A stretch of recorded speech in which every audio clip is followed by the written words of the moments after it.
Greetings, everyone.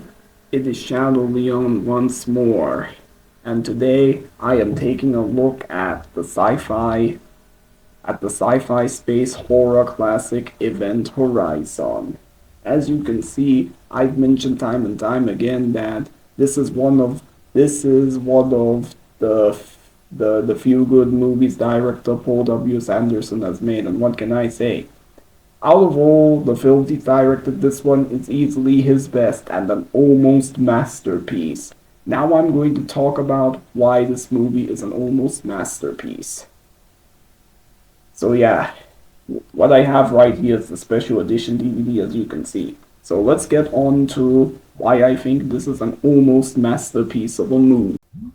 So the plot of Event Horizon centers around a group of astronauts sent on a mission to salvage a spaceship that disappeared 7 years ago during its maiden voyage. When should I say the astronauts get on board said spaceship, they begin to discover that the ship has brought a disturbing and sinister presence on board.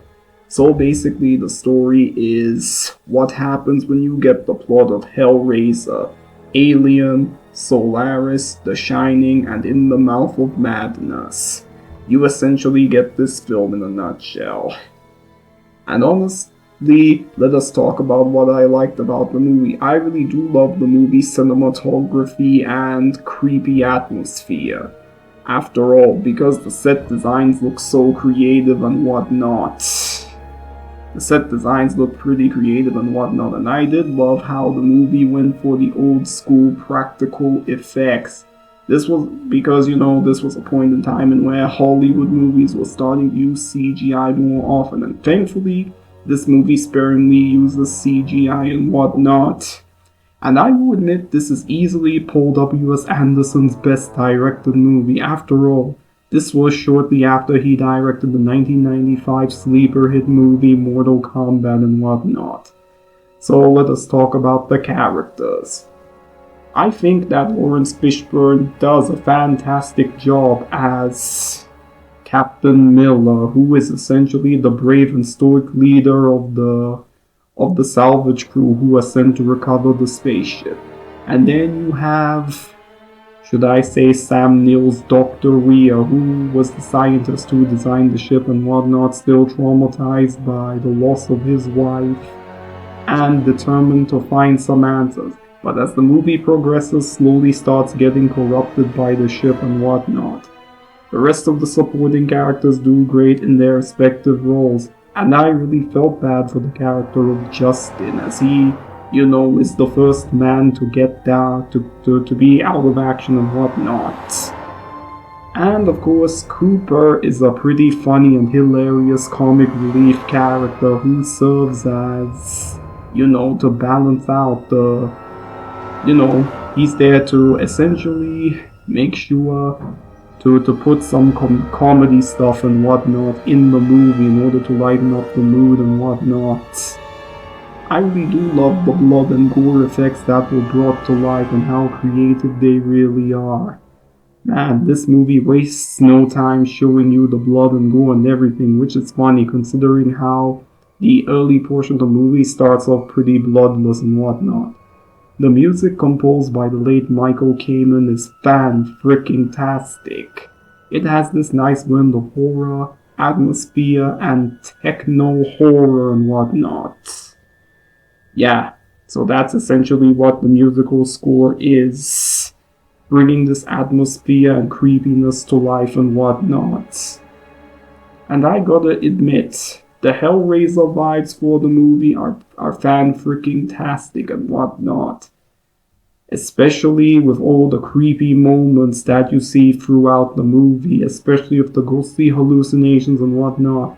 This movie scared the ever-living daylights out of me for a long time when I first watched it. I could not watch the movie for days, so I decided to watch it on separate days and whatnot.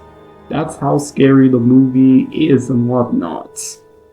So anyway, if you people were asking what my bad qualities for the movie are, it's especially during its third act, because I feel that The third act was kind of rushed, but I mostly blame the studio for forcing the director to leave all those cutting for leaving those deleted scenes on the cutting room floor because they could have added potential character development and whatnot. So anyway, screw the filmmakers for doing that. I mean, screw the studio for doing that.